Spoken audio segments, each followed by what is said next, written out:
근래 서점가에서 이른바 아주 호응을 받는 책 한 권이 있습니다. 물론 저자가 한 분이지요.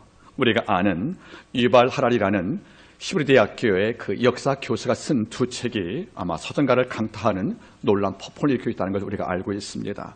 그의 먼저 쓴 글이 바로 이 사피엔스라는 그 책이 되는 것이고, 그리고 그의 후속판이 호모데우스입니다. 자, 이 책을 지금 제가 읽고 있는데 나름대로 많은 식견들과 예언자 통찰이 통해서 많은 감동을 느낍니다. 전 특별히 호모데우스 이 책에도 마음에 듭니다. 자, 책 제목이 호모데우스지요. 라틴어입니다. 따라할까요? 호모데우스. 이게 무슨 말인가? 신이 된 인간 이런 뜻입니다. 신이 된 인간. 다시 말하면 인간이 신의 위치에 갔다는 것이 아니겠습니까? 그래서 이 말을 번역하면 호모데우스는 신이 된 인간 이런 뜻을 갖고 있는데, 이 말이 무슨 말인가 한번 듣기를 바라겠습니다. 저자는 책에서 말하는 거지요. 이미 인간은 신의 위치에 와 있다는 겁니다. 그 이유를 쭉 설명할 때 요약을 하면 이런 말인 거지요. 이런 과거 인간들은 못 먹어서 많이 죽었잖아요. 가난해서, 기근 때문에. 그런데 저자는 말하는 거죠. 오늘날 현대인은 굶어 죽는 사람보다 너무 많이 먹어서 비만 때문에 죽는 자가 많다는 거예요. 이른바 기근과 가난이 극복됐다는 거지요. 과거 인간은 못 먹어 죽었어요. 양식이 없어 죽었다는 말에 이른바 아사했다는 거죠. 기아 때문에. 근데 현재는 뭡니까? 못 먹어 죽는 것보다는 어떻게 너무 많이 먹어서 성인병으로, 고혈압으로, 또는 잘못된 이 양식의 폭주 때문에 사망하는 일. 그래서 그는 말하는 거지요. 현대인은 굶어 죽은 자보다 너무 많이 먹어 죽은 자가 많다. 또 두 번째 말하는 거예요. 이번께서는 과거에는 질병으로 죽은 자가 많다는 거예요. 의학의 보호가 안 돼 있고 또 많은 약의 준비가 안 되어서 과거에는 질병 때문에 죽은 자가 많이 있지 않습니까? 근래는 질병 때문에 죽은 자보다는 의료가 발달되어서 오래 살다 죽은 자가 많다는 것이에요. 쉽게 말하면 자연사입니다. 다시 말하면 옛날은 아파서 죽었다는 거예요. 못 고치었어. 이런데 현대 와서는 이런 것보다는, 물론 지금도 아파 돌아가신 분이 많이 계십니다. 이것보다는 더 많은 것은 뭡니까 여러분들? 오래 살다 제명 살고 죽은 수명 늘었으니까 이것이 많다는 것이 바로 이분의 판단이라는 거예요. 세 번째가 뭐지요? 과거는 전쟁에서 죽은 자가 많았다는 거예요. 지금은 전쟁보다 자살로 죽은 자가 많다는 겁니다. 바꿔 말하면 과거는 전쟁 때문에 무력히 사망을 했다는 거예요. 총칼에 의해서. 지금은 전쟁보다 죽은 자보다 목숨을 끊는 자살, 허무주의라든가, 또는 여러분들 잘못된 생각으로 목숨을 끊는 자살이 더 많다는 것이 아니겠어요? 이거 묶어보세요, 여러분들. 굶어 죽은 자보다 여러분들 잘 먹어서 많이 먹어 죽었단 말은 무슨 말이겠습니까? 인간이 기근과 가난을 극복했다는 것이 아니겠습니까? 또 질병 때문에 죽은 자보다 오래 사 죽은 자가 많다는 말은 무슨 말이겠어요? 인간이 병을 지배했다는 거 아니겠습니까? 그리고 전쟁에서 죽은 자보다 어떤 자가 많다는 것입니까? 우리 삶 속에서 드디어 목숨을 끊는 일이 많다는 것이 아니겠어요? 결국 마지막에 뭔지 아십니까? 죽음도 정복할 수 있다는 것이에요. 그 이유가 뭔지 아십니까? 이른바 인공지능, 또 여러분들 사이보그 문화들, 생명공학들, 미유기체 통합을 통해서 생명을 창조하고 연장하는 이런 기술이 왔기 때문에 인간은 죽음의 극복도 왔다는 것이 바로 이번에 통찰하는 것이지요. 그래서 저는 이 글 볼 때마다 이걸 느꼈다 합니다. 호모데우스. 옛날 가난할 때 기도해서 우리 하나님께 물질 받았거든요. 이 가난이 극복이 된 거예요. 그리고 질병도 제압이 되었습니다. 이제는 전쟁도 제압이 된 거예요. 서로 핵을 갖고 있으니까 전쟁을 못하잖아요. 그 대신 죽음도 거의 정복이 가능할, 이걸 예측을 할 때 저는 다 읽은 다음에 이런 마음을 가져봤습니다. 이 저자의 글을 다시게 말하면 이런 말일 거예요. 과거는 신이 없다고 그랬어요. 그리고 얼마 전에 신이 죽었다고 그랬어요.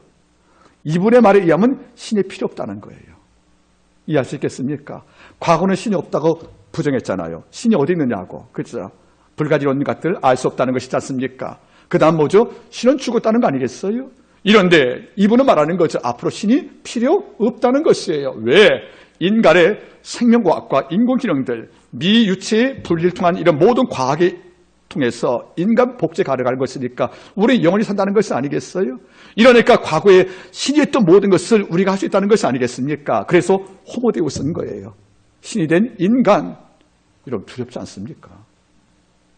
이 예측이 맡고 있다는 거예요. 그래서 여러분들, 저자는 무신론자가 아니에요. 그건 여러분들 이스라엘 땅에서 역사 교수니까 그런 말하는 거죠. 이런 시대가 온다는 거예요. 즉 신이 죽었어, 이 정도가 아니라는 거예요. 신이 없어가 아니고 신이 필요 없다는 거지요. 왜? 인간이 갖고 있는 과학혁명들과 모든 능력을 우리가 극대화시켜서 옛날 하나님이 했던 모든 것을 인간이 할 수 있기 때문에 그런 말하는 거예요. 신이 필요 없는 시대가 됐을 것이라고. 물론 그분은 이 말씀하지 않은 건데 제가 글 남길 때 그 말 쓴 거죠. 이제는 신이 필요 없는 시대가 왔구나. 즉 신이 필요 없을 시대가 왔구나. 이런 만드는 것이 아니겠습니까? 그래서 호모데우스인 거예요. 그런데 저는 다 읽고 난 다음에 성경 한글을 펴봤다 합니다.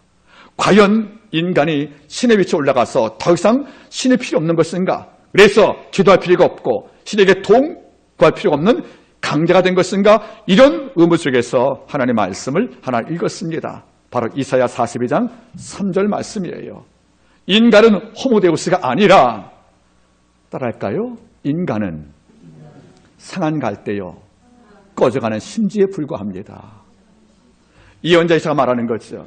인간은 호모데우스, 신의 위치에 갈 수가 없다는 것이 제 결론입니다. 왜? 성경은 말씀하지요. 마태복음 12장과 이사야 42장 3절 말씀에 인간을 평가할 때 하나님은 뭘로 봤습니까?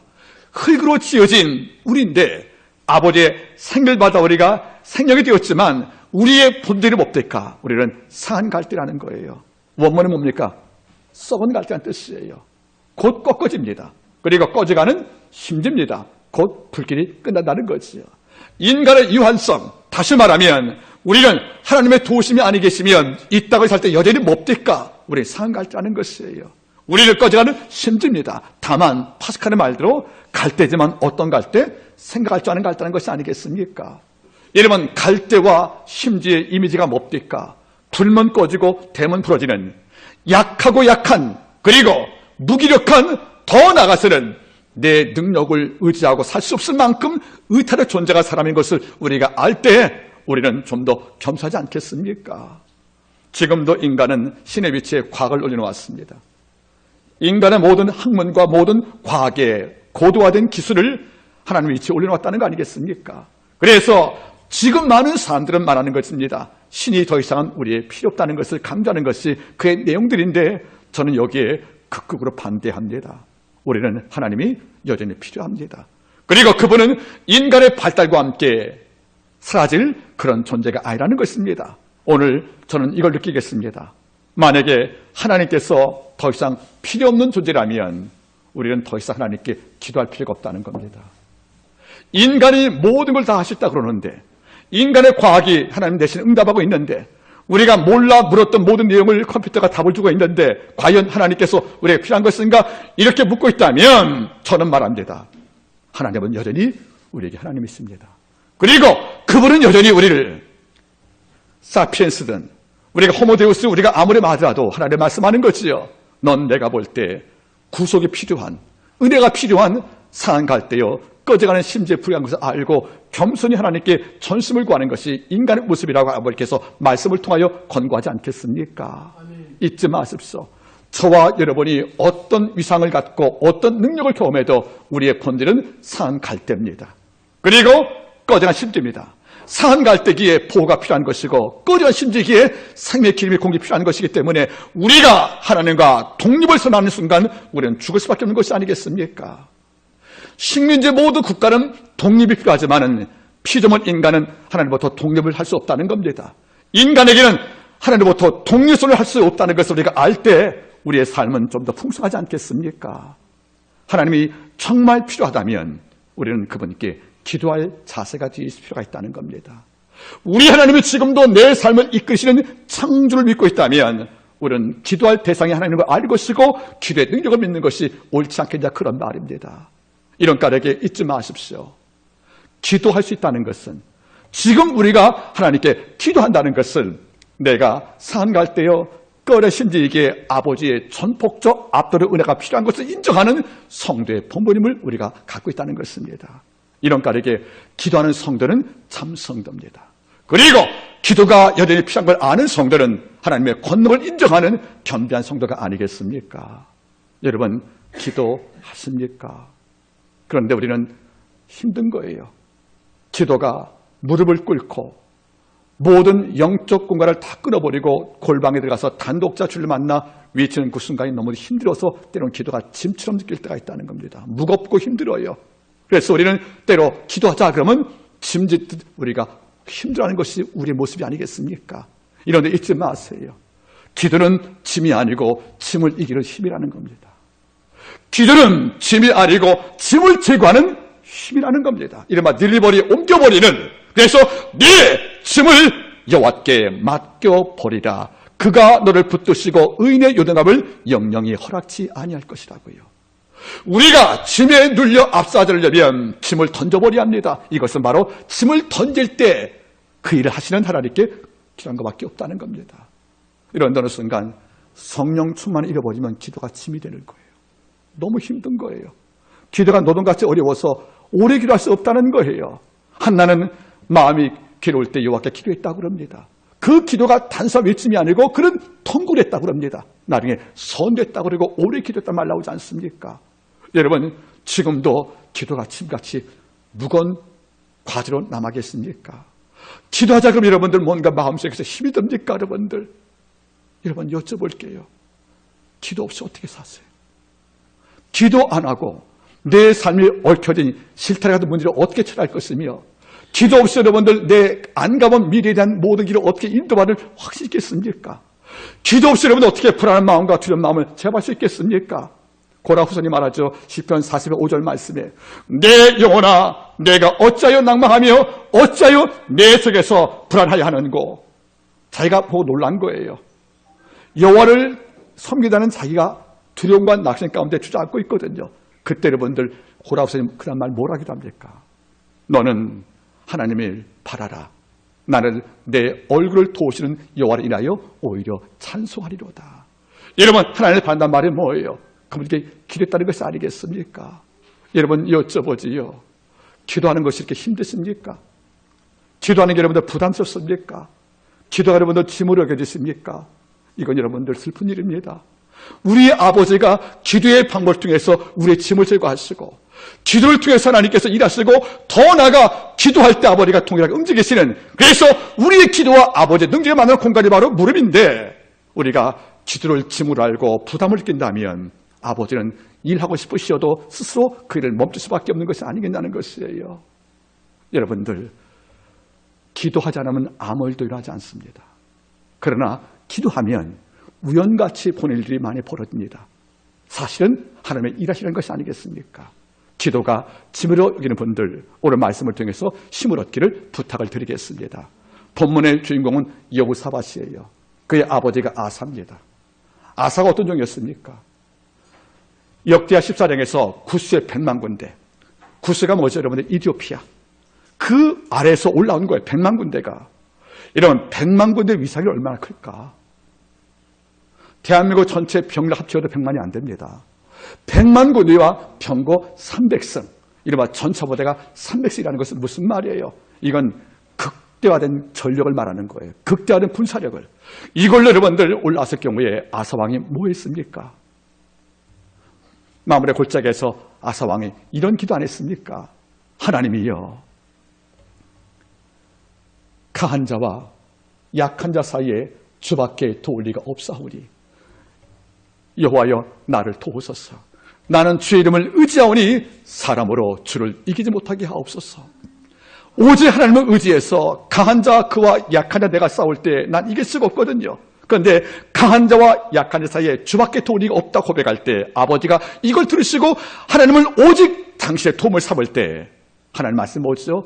강한 자와 약한 자 사이에 주밖에 도울 리가 없지 않습니까? 제가 약한 자입니다. 주여, 약한 자가 당신을 의지하고 당신께 기도하오니 내 어깨를 누르고 있는 100만 군대와 300병거의 위상에서 아버지 내가 누리고 있으니 사람으로 주를 이기지 못하게 해서 기도할 때 아버지가 그 전쟁에서 승리를 주었잖아요. 이걸 어린 여호사밧이 들은 거예요. 아버지가 위기 때 기도한 것을 들은 것입니다. 그래서 유대 4대 왕 이 여호사밧이 드디어 왕이 되었습니다. 여호사밧 이름의 뜻이 뭐죠? 여호와께서 심판하신다. 아버지가 심판하신다. 이런 이름을 갖고 이 왕이 등극을 한 거예요. 그래서 여러분들 선적을 베풉니다. 이런데 20장 초도 1절 말씀 바라보니까 위기가 왔다는 거지요. 자, 말씀 보겠습니까? 1절 말씀. 그 후에 모압 자손과 암몬 자손이 몇 마흔 사람과 함께 와서 여호사밧을 치고자 한지라. 친다는 말은 뭡니까? 전쟁을 도발했다는 거지요.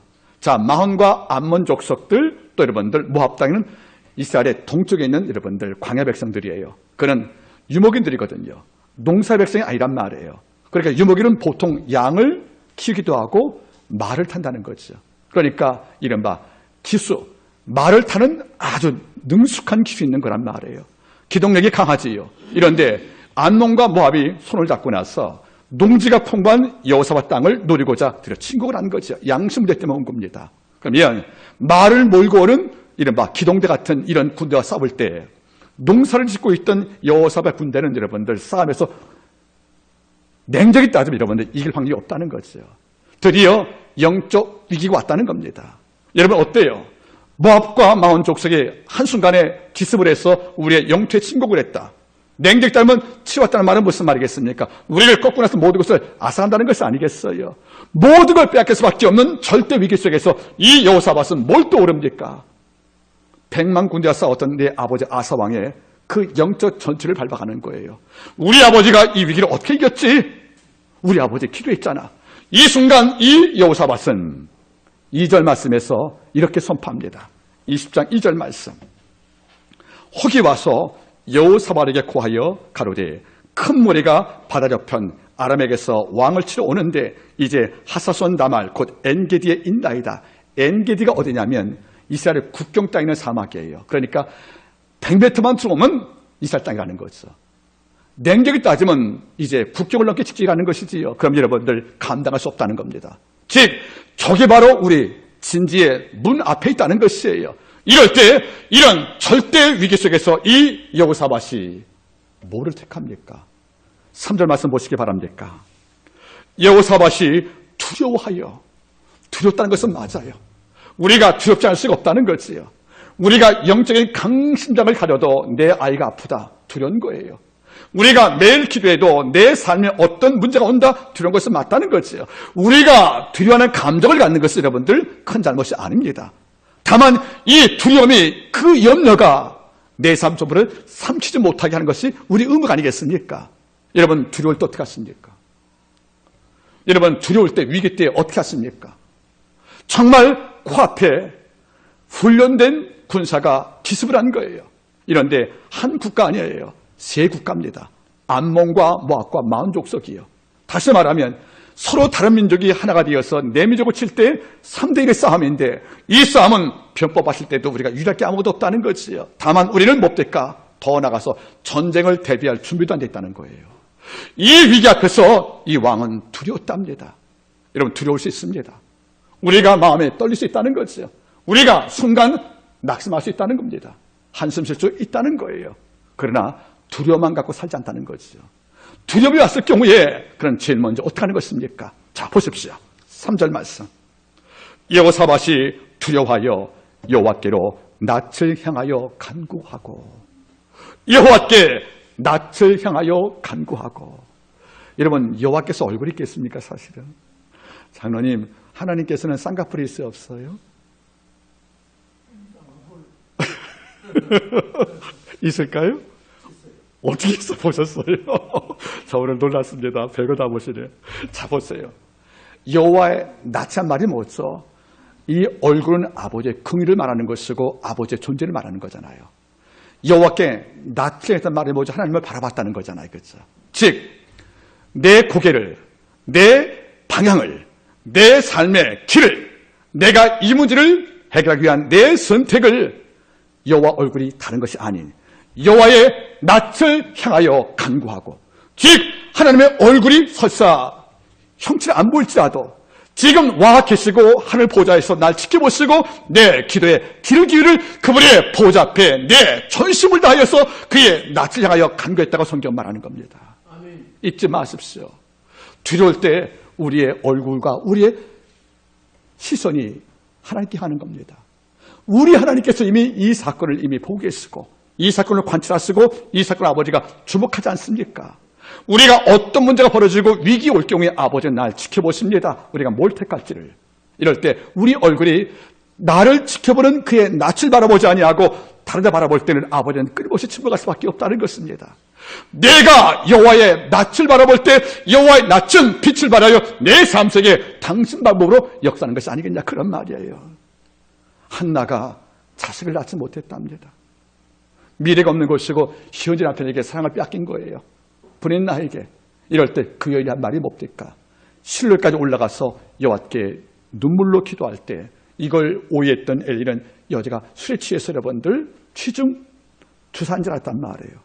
술 취할 걸로 오해할 만큼 그의 언어는 주석 없었지만은 그 진심 때문에 나중에 그가 사람을 얻지 않겠습니까? 그러니까 성경 말하는 겁니다. 한나가 괴로워서 여호와께 기도했다고요. 우리는 괴로우면 여행을 떠나는데, 우리는 괴로우면 쇼핑을 하는데, 우리는 괴로우면 여러분들 기도가 안 되는데, 근데 오히려 괴로울 때 못 될까? 기도를 택하여 괴로움을 제압한 것이 아니겠냐, 그런 말이에요. 여러분, 두려울 때 우리 얼굴이 어딜 바라보고 있습니까?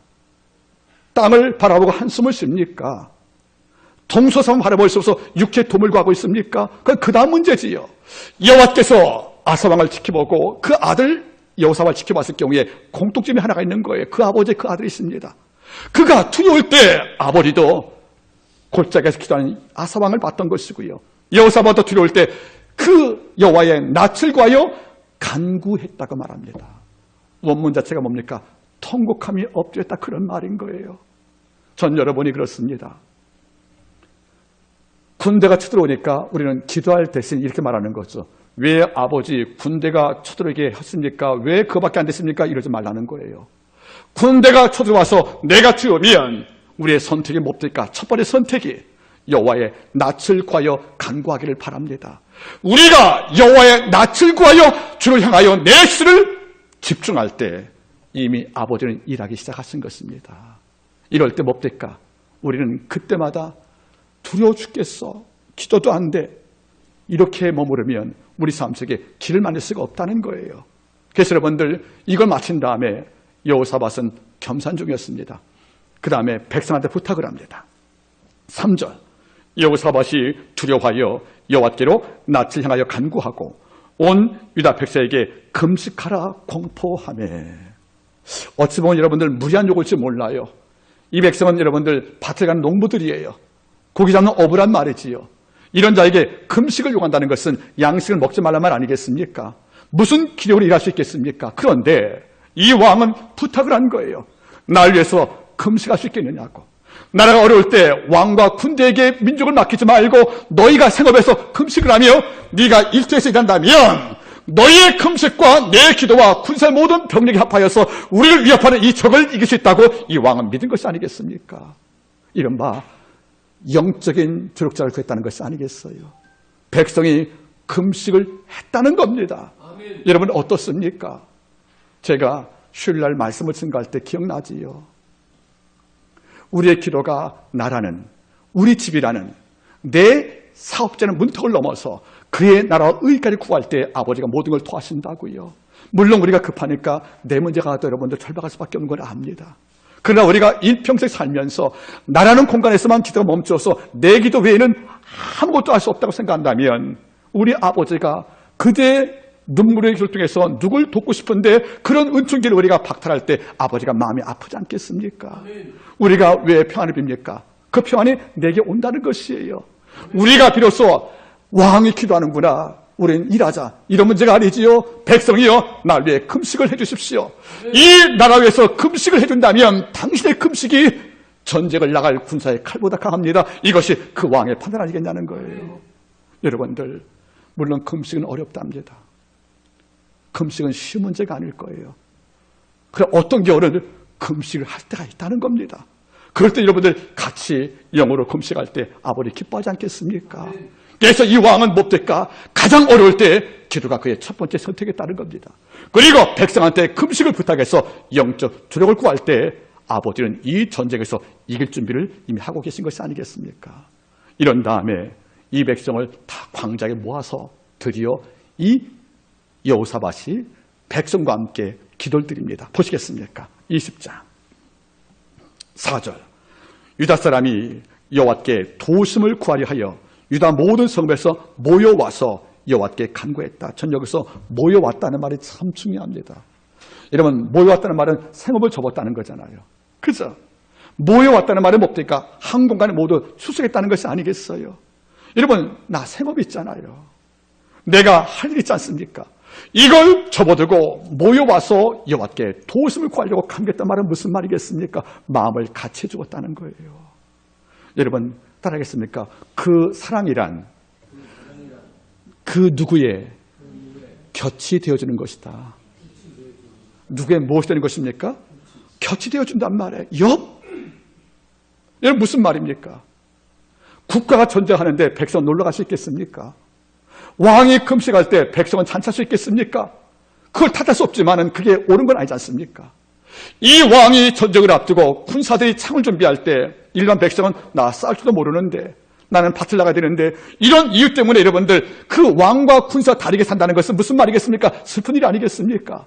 왕은 민족을 챙기니까 기도와 금식하는 거예요.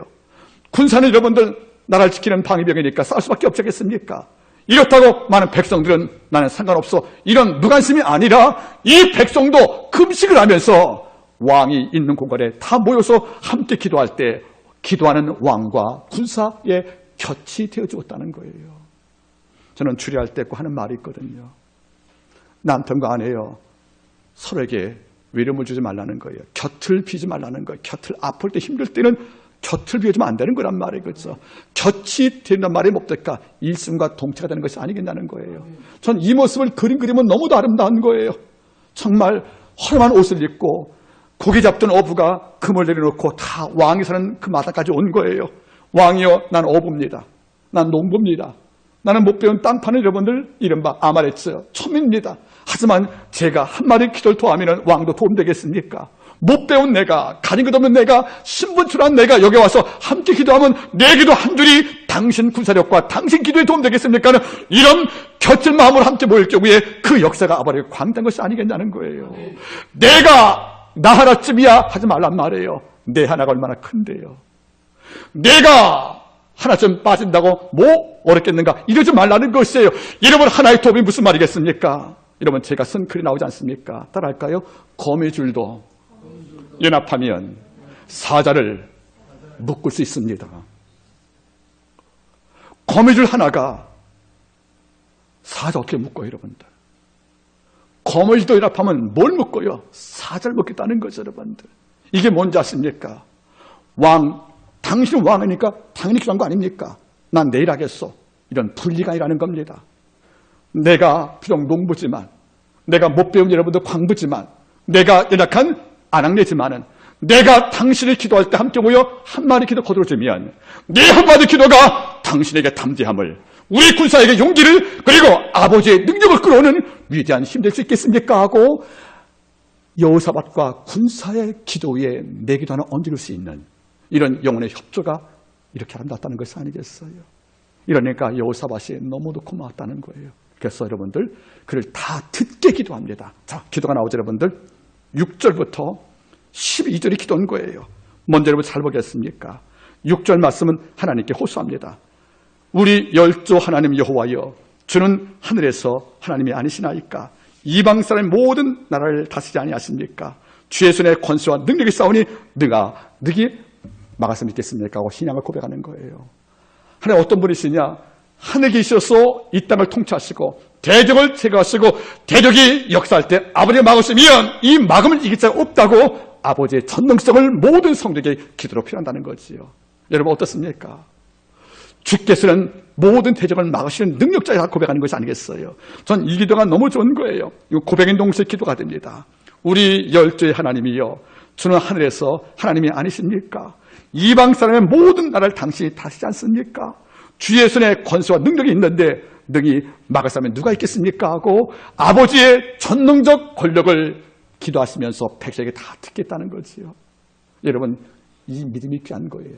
주의 손에 능력과 권세가 있사오니 누가 능히 막겠습니까? 하고 이 아버지 앞에 여호사밧이 신앙 고백을 기도로 아뢰고 있다는 것이에요. 또 보십시오, 여러분들. 어떤 기도인가? 7절, 우리 하나님이여, 전에 이 땅 거민을 주의 백성 이스라엘 앞에서 쫓아냈으며 그 땅으로 주의 번 아브라함 이스라엘에게 영영에 주하였습니까? 지금 사는 이스라엘 땅은 원래 가나안 민족이었거든요. 이걸 여호수아 군대가 다 쫓아버렸죠, 여러분들. 그 땅을 우리가 찾은 것이 아닙니까?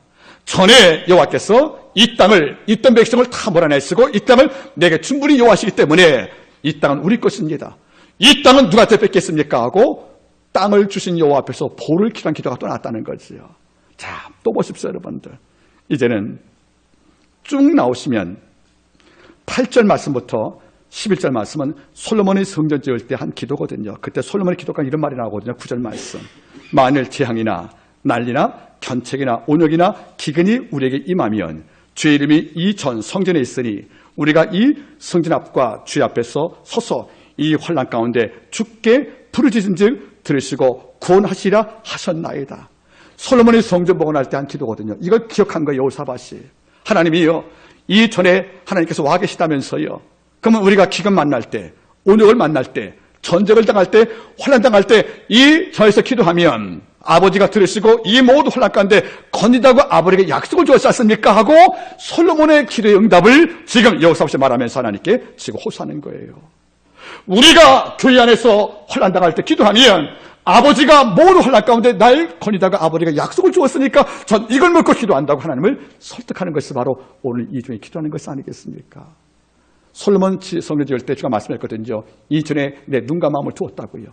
너희가 모두 기도할 때 내가 듣겠다고 말씀한 것이 아니겠어요?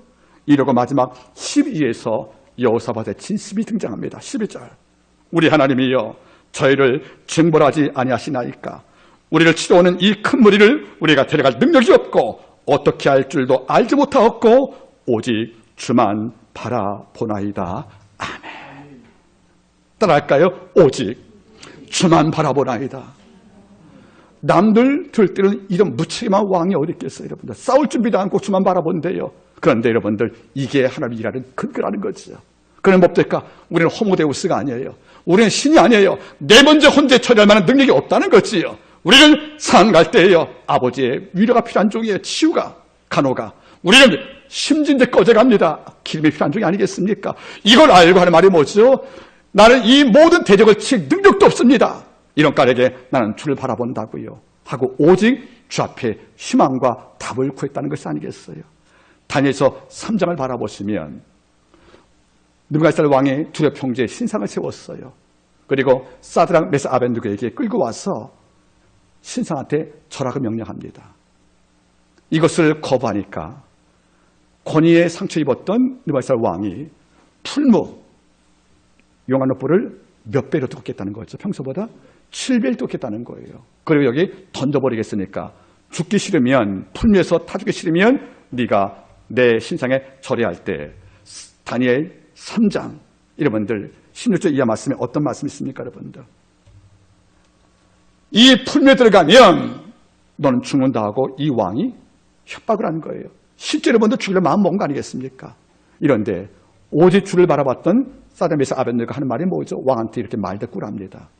주여, 이 말에 대해서는, 그러니까 이 말이 뭡니까? 내 신상에 절하지 않으면 너 풀무에 던진다, 이 말이거든요.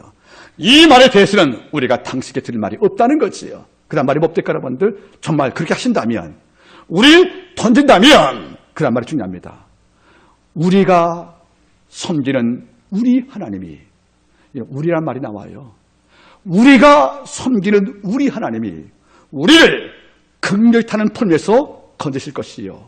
그리고 왕의 손에서도 우리를 건질 것입니다. 그 다음 말이 뭐니까? 설사 그리 아니해도 우리는 당신께 절하지 아니하며 왕의 신상에도 절하지 않겠습니다 고백하잖아요. 여러분, 풀무에 들어가서 우리가 타 죽는 거예요. 그리고 여러분들, 나를 던지게 준비했던 정도 옷이 타고 있는 것이 아니겠어요? 이런 위기 앞에서 뭘 바라볼 수 있겠습니까? 그런데 오직 주만 바라보나이다. 그 고백하는데 무슨 말이겠습니까? 그리 아니해도 우리는 신상과 당신 앞에 절 못하겠다고. 근데 전제가 뭡니까? 우리가 섬기는 우리 하나님이 우리를, 우리가 섬기는 우리 하나님이 우리를 저 극렬한 풀무에서 건지실 것이요. 왕의 손에서도 건질 것이니다 고백하잖아요. 절대 절명에서 세 친구의 시선은 오직 하나님을 바라봤다는 겁니다. 오직 주만 바라보나이다. 이 아이로 마찬가지예요. 예수께 도움을 구했을 때 딸이 죽어버렸어요. 이제 아버지가 딸의 인족을 지켜보지 못하고 예수 만나다가 딸 죽여버린 이런 비운의 아버지가 된 것이 아니겠습니까? 이럴 때 하는 말이 없죠. 갈등할 때 두려워 말고 믿기만 한 말씀을 듣고 예수 모시고 가잖아요. 여러분들 이미 죽은 딸인데 예수 만나는 와중에서 딸 죽었으니까 아버지가 마음에 부담이 있지 않겠습니까? 그걸 끝까지 뭡니까? 예수 바라본단 말이에요. 그래서 그 아버지 데리고 갈 때에 여자 죽었다고 다 울면서 한 그 사람들이 예수 올 때 그를 조롱을 합니다. 그때 하는 말이 뭐죠? 울지 말라, 애가 잔다고. 또 조롱합니다. 이럴 때 제자와 함께 부모를 데리고 죽었던 야를 따라 들어갈 때 그는 말하지 여러분들 난리다 쿰 소녀야 내가 말한다 지금 사망해서 일어서거라고요. 야이로가 끝까지 주 바라볼 때 주는 부활로서 그 소원을 아버지가 단행해 준 것이 아니겠냐는 거예요. 여러분 여쭤보겠습니다. 지금 우리는 모든 것이 있다고 볼 수 있고 또 무엇이 없기 때문에 두려울 수 있고 염려할 수 있을 것입니다. 그러나 우리는 호모데우스가 아닙니다. 우리는 신의 지위에 올라갈 수가 없다는 겁니다. 내가 가진 모든 것도 하나님을 대신할 수가 없다는 거지요. 우리는 뭡니까? 기도하는 상갈대가 될 것입니다. 그리고 기도하는 심지가 되어야 합니다. 왜? 심지는 놔두면 꺼지기에 기름을 부어야 됩니다. 그리고 갈대는 끈을 묶어주지 않으면 꺾어집니다. 아버지가 나를 묶어주는 보호하심과 그 사랑의 인침이 필요한 우리 상갈대는 우리가 이제 도움을 구하기 위해서 아버지 앞에 엎드릴 필요가 있다는 것이 아니겠습니까? 이제 시편 27편 내가 산자의 땅에 있으며 오직 여호와의 은혜 볼 것을 믿었다는 고백들 내가 산자의 땅, 즉 무덤이 아니라 살아있다고 치면 어떤 문제가 와도 여호와의 은혜 볼 것 믿으면서 하나님께 기도할 때 이 기도는 내 짐이 아니고 오히려 짐을 치워버리는 힘으로 역사하지 않겠습니까? 아멘. 말씀 맺겠습니다. 기도하는 성도는 복 있는 자입니다. 그리고 기도가 내 강력한 최고 무기라고 믿는 성도는 복 있는 자입니다. 왜? 이 땅 모든 피조물은 우리가 기도할 때 아버지의 응답을 통하여 우리 기도에 복주하기 때문인 것입니다. 아멘. 기도는 짐이 아니고 힘입니다. 아멘. 기도가 여러분의 즐거움 되기를 바라겠습니다. 아멘. 기도하십니다.